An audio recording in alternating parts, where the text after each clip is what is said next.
Spiritual development کیا ہوتی ہے، یہ کیوں ضروری ہے اور کس طرح ہم کر سکتے ہیں؟ دیکھیں، زندگی میں سینٹر کی ضرورت ہے.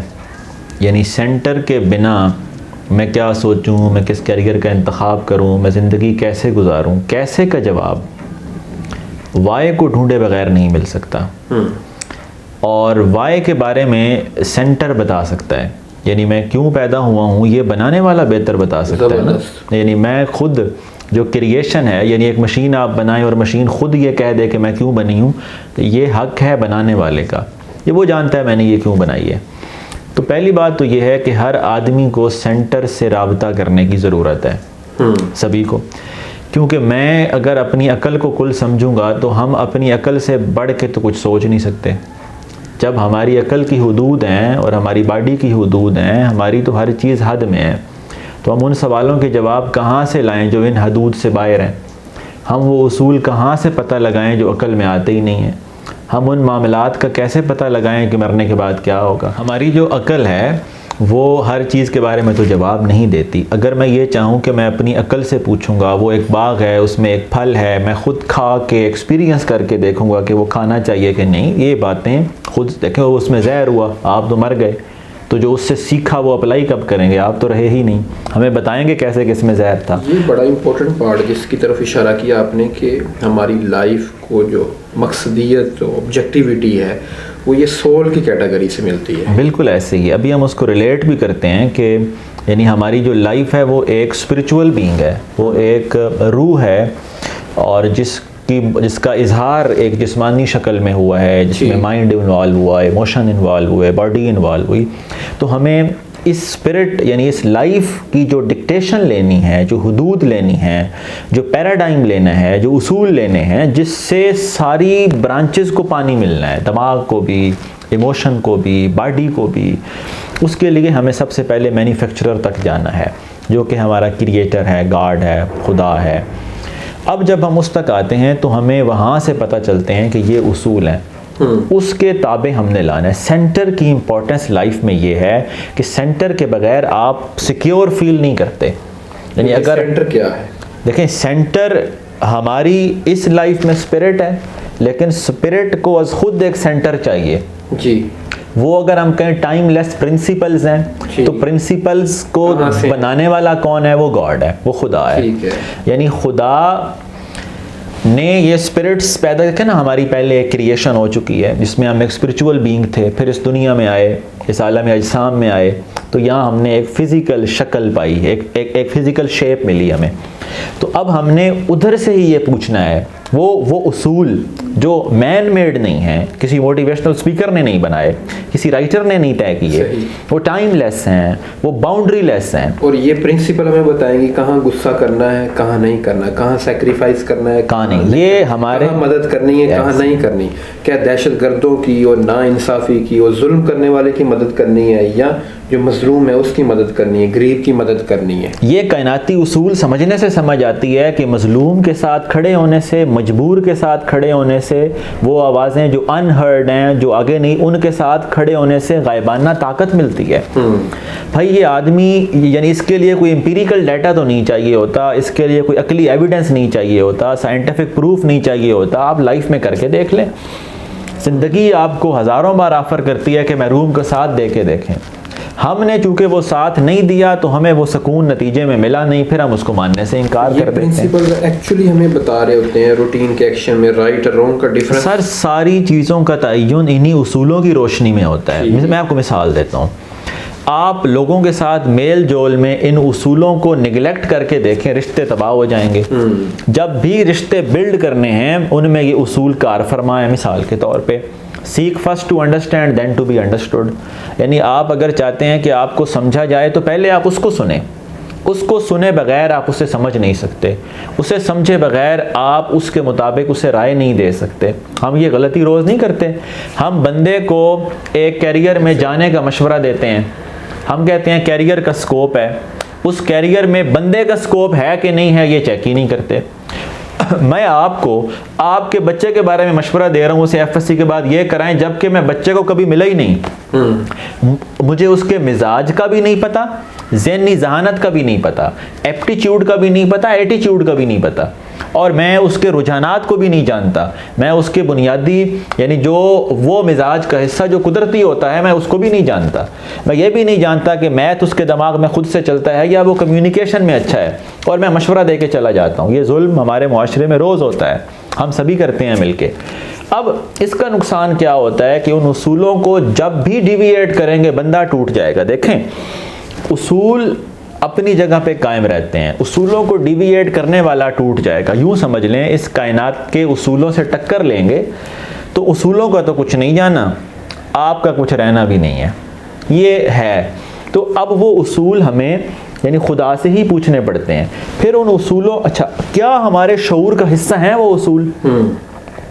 کیا وہ اصول پڑھائے جاتے ہیں؟ کیا ایمانداری کی اہمیت پریکٹیکلی پڑھائی اور دکھائی جاتی ہے؟ کیا سچائی پہ قائم رہنا ریئل معاشرے میں اس کی اگزامپل ملتی ہے؟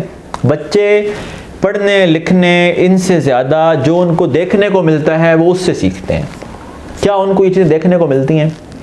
پہلے اٹھ جانا، سلام پہلے کر لینا، جھک لینا، معاف کر دینا، ان اصولوں میں کسی نے چل کے دکھایا ہے؟ یعنی سنایا تو بہت ہے ہم نے۔ جب ہم یہ کر کے دیکھتے ہیں تو پتہ چلتا ہے رشتے امپروو ہو گئے ہیں، اچھا پتہ لگتا ہے اپنی سیلف ورتھ آ گئی ہے۔ دیکھیں اصول سے جڑنے کا ایک بڑا فائدہ، سینٹر سے جڑنے کا کیا فائدہ ہے؟ آپ ایموشنلی دوسروں پہ ڈیپینڈ نہیں کرتے، آپ کو پتہ ہے اصولی طور پہ میں ٹھیک ہوں، لوگ میرے ساتھ ہوں یا نہ ہوں۔ جب آپ اپنے سے بڑی طاقت سے جڑ جاتے ہیں، ایک یہ سیلف ہے، ایک ہائر سیلف ہے، خدا ہے، اصول ہیں، ان کے ساتھ آپ جڑ جاتے ہیں تو بندوں کی رائے بے معنی ہو جاتی ہے۔ برادریاں، رشتہ دار، دشمنیاں، دوستیاں، یہ سب پھر جو خدا کے دیے گئے اصولوں کے تابع ہو جاتی ہیں۔ پھر دوستی دشمنی کا جو بیس ہے وہ اپنا خون اور اپنا رنگ اور اپنی نسل اور برادری نہیں ہوتی۔ یہ بڑی اچھی بات کی انہوں نے۔ حضرت مولا علی شیر خدا جب ایک جنگ میں تھے اور ایک شخص کو مارنے والے تھے میدان جنگ میں، تو پہلے لڑائی ساری ان کی ایک کاز کے لیے تھی، اور مگر جب اس نے دشمن نے آپ کے منہ پر تھوکا تو اس وقت آپ نے چھوڑ دیا۔ تو یہ اصل وجہ کیا تھی؟ تو یہ طیب صاحب کی بڑی اچھی بات ہے کہ یہ جو اسپرٹ ہے یہ ایکچولی ہمیں ڈائریکشن دیتی ہے کب غصہ کرنا ہے، کہاں پہ غصہ کرنا ہے۔ تو اس وقت جو پیچھے ہٹے ہیں تو انہوں نے کہا کہ تم نے اب مجھے چاہیے تھا مزید مارتے تو تم نے مجھے چھوڑا کیوں ہے؟ انہوں نے کہا پہلے کاز کے لیے لڑ رہا تھا اور اب اپنے نفس کے لیے لڑ رہا ہے، تو یہ کاز ملا، اور اس کاز نے کیا امپیکٹ کیا کہ وہ شخص اسلام قبول کر لے۔ بالکل ایسے ہی ہے۔ تو یہ بڑا اچھا ہے۔ آپ نے اصولوں کے ساتھ کھڑے رہنا ہے، جاب جاتی ہے یا رہتی ہے۔ اچھا پھر ڈر ختم ہو جاتا ہے، زبردست۔ اصولوں کے ساتھ کھڑے رہنے سے سیکیورٹی ملتی ہے، پوری کلاس ایک طرف ہے، آپ حق کے لیے کھڑے، آپ آرام سے کھڑے ہو جاتے ہیں۔ اصولوں پہ کھڑے رہنے سے سکون ملتا ہے، سیکیورٹی ملتی ہے، سیکیورٹی کا جی بالکل خودداری ملتی ہے، گائیڈنس ملتی ہے، رہنمائی ملتی ہے، سیلف کانفیڈنس ملتا ہے۔ یہی لیڈر کی صاف ہے۔ بالکل ایسی ہے۔ سینٹر سے جڑے بغیر اعتماد نہیں آتا، کیونکہ آپ سے بڑا آدمی کھڑا ہوگا اعتماد خراب ہو جائے گا۔ جب آپ کائنات کی سب سے بڑی طاقت سے رہنمائی لے رہے ہیں، آپ سچائی کے ساتھ جو کھڑے ہیں، تو پھر آپ میں اعتماد آ جاتا ہے۔ اب دیکھیں یہاں سے ایموشنل انسیکیورٹی بھی ختم ہو جاتی ہے، جاب چلی جائے گی تو کیا ہوگا، وہ مجھے چھوڑ دے گا تو کیا ہوگا، چونکہ آپ اس سے بڑی طاقت کے ساتھ کھڑے ہیں۔ اصولوں کے ساتھ جب آپ کھڑے ہوتے ہیں تو آپ جانے والے کی پرواہ نہیں کرتے، اگر وہ یعنی اس کا ساتھ دینے میں اصول چھوڑنا پڑتا ہے تو آپ بندہ چھوڑ دیتے ہیں۔ اب چاہے ان اصولوں پہ خاندان والے ہوں یا خاندان سے باہر والے ہوں، اب چاہے اس پہ یعنی اصول کے ساتھ جو کھڑا ہوگا آپ اس کے ساتھ کھڑے ہوں گے، یہ آپ کا سٹینڈنگ پوائنٹ بن جاتا ہے۔ پھر آپ میں طاقت یعنی پاور بھی ملتی سینٹر سے، آپ کو انرجی ملتی، سیکیورٹی ملتی، ڈیپینڈنس ختم ہو جاتی ہے۔ آپ ایک ایسے سینٹر پہ تکیہ لگا کے بیٹھے ہوتے ہیں کہ آپ کو دوسرے سینٹر کی محتاجی نہیں رہتی، پھر اس سے لائف ریگولیٹ ہو جاتی ہے۔ اچھا اس میں آپ کے اندر ایک ٹھہراؤ پیدا ہو جاتا ہے، آپ کو پتہ ہوتا ہے کہ at the end of the day آپ درست رستے پہ ہیں۔ یہ پھر وقتی سازشیں اور وقتی بے ایمانیاں اور وقتی خود غرضیاں دوسروں کی بے معنی ہو جاتی ہیں، پھر صبر آ کے اندر بیٹھ جاتا ہے کہ ایک بڑی طاقت کے ہاتھ میں نے خود کو دے دیا ہے اصولوں کے ساتھ کھڑا ہو کے۔ یہ جو آپ بتا رہے ہیں اسپرچول ڈائمینشن، تو یہ اسپرچول ڈائمینشن ہماری family life, religious, political life اور فیملی میں مختلف جگہوں پہ بھی اس کا ضرورت ہوتی ہے۔ لیکن اسپرچول لائف کے بغیر تو کوئی لائف ہی نہیں ہے نا، یعنی آپ اسپرٹ آپ میں سے لے لیں تو آپ کیا ہیں، آپ کا نام تک کوئی نہیں لیتا، کہتے ہیں ڈیڈ باڈی کو لے جاؤ۔ اسپریچول لائف کے اوپر ہی تو سب کچھ کھڑا ہے. دیکھیں جب تک اسپرٹ ہے تو اسپریچول اصول ہیں. یا تو آپ یہ کہہ دیں میں جب بینک گیا تھا تو میں اسپرٹ گھر رکھ کے گیا تھا, تو اسپریچول اصولوں کو پھر بینک میں نہیں چلتے. بھائی کیوں نہیں چلتے؟ وہ آپ کی اسپرٹ اندر نہیں ہے. کیا آپ کی اسپرٹ کی وجہ سے آپ کی باڈی ہے یا باڈی کی وجہ سے اسپرٹ ہے؟ یعنی آپ کی اسپرٹ ہے تو اس کو باڈیلی فارم ملی ہوئی ہے نا. تو جس شعبہ ہائے زندگی میں بھی چلے, یہ کون سا کوئی ایسے اصول ہیں جو کوئی ساتھ میں نہیں چل سکتے. آپ کو سچائی کی ضرورت کہاں نہیں ہے, آپ قربانی دینے کی ضرورت ہمیشہ رشتوں میں رہتی ہے. جہاں رشتے نبھانے ہوں وہاں قربانیاں چلتی ہیں, اور ایک اس طرح کی قربانی جہاں آپ کا انٹرسٹ بھی قائم رہتا ہے اور دوسرے کا بھی کام ہو جاتا ہے. مطلب یہ مکمل طور پہ جو ان اصولوں کا پیکیج ہے جو آپ کو خدا کی طرف سے ملتا ہے اور ہم خدا سے لیتے ہیں, یہ ہر شعبہ ہائے زندگی میں ریلیونٹ ہوتے ہیں. دیکھیں جہاں جہاں لائف ہے یا وہاں یہ اصول تو چاہیے. اس کو پھر ہم کس طرح ڈیولپ کر سکتے ہیں یہ اسپریچول ڈیولپمنٹ کو؟ جب ہم سب سے پہلے یہ سمجھیں گے کہ میری اسپریچول ڈائمینشن ہے, اس کی بھی ایک زندگی اور موت ہے. یعنی آپ اگر اس کو عام زبان میں سمجھیں تو ہم ضمیر کے لفظ سے ایک اینٹیٹی کو جانتے ہیں.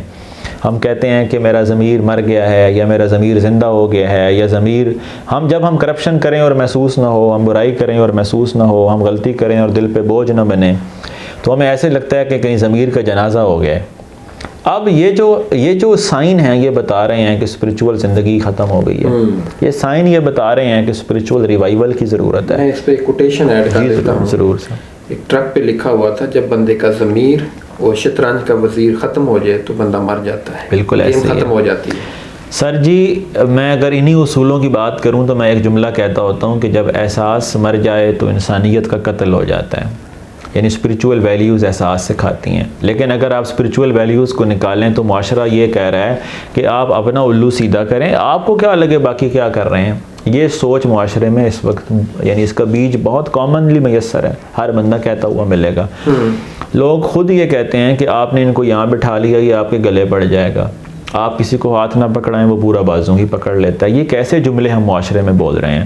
ان سبھی جملوں کو سن کے محسوس ہوتا ہے کہ کہیں پہ اسپریچول گروتھ کی شاید بات ہم نہیں کر رہے, ہم اس کو سیکھ نہیں رہے, ہم نے اس کو چند بندوں کی ذمہ داری سمجھ لیا ہے, ہم نے اس کو مولویوں کا کام سمجھ لیا ہے. وہ جب کہ ہر پریکٹیکل آدمی کو چاہیے اتنی ہی جتنی مذہبی کو چاہیے. اور دوسری بات یہ ہے کہ اسپریچول رہنمائی کے بغیر آپ کو کیسے پتہ چلے گا کہ دھوکہ نہیں دینا. یہ آپ کو معلومات کہاں سے آئی ہیں؟ کیا یہ سائنٹیفک جو نالج ہے کہ آپ نے دھوکہ نہیں دینا, یا کیا میری اسپریچول لائف کی کوئی زندگی نہیں ہے؟ یعنی اگر میری باڈی کی اتنی امپورٹنس ہے, مائنڈ کی اتنی امپورٹنس ہے, آپ جب ہرٹ ہوتے ہیں تو ادھم مچا دیتے ہیں. یعنی آپ کے ہرٹ ہونے سے گویا دنیا کا نظام درم برم ہو گیا. مجھے یہ کیوں بولا, مجھے یہ سارے ایسا کیوں بولتے ہیں, آپ کیوں نہیں بول سکتے؟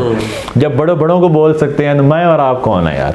لیکن اس سب کی امپورٹنس ہے تو اسپرٹ کی امپورٹنس کیونکہ وہ دکھائی نہیں دیتی تو ہم غافل ہو جاتے ہیں.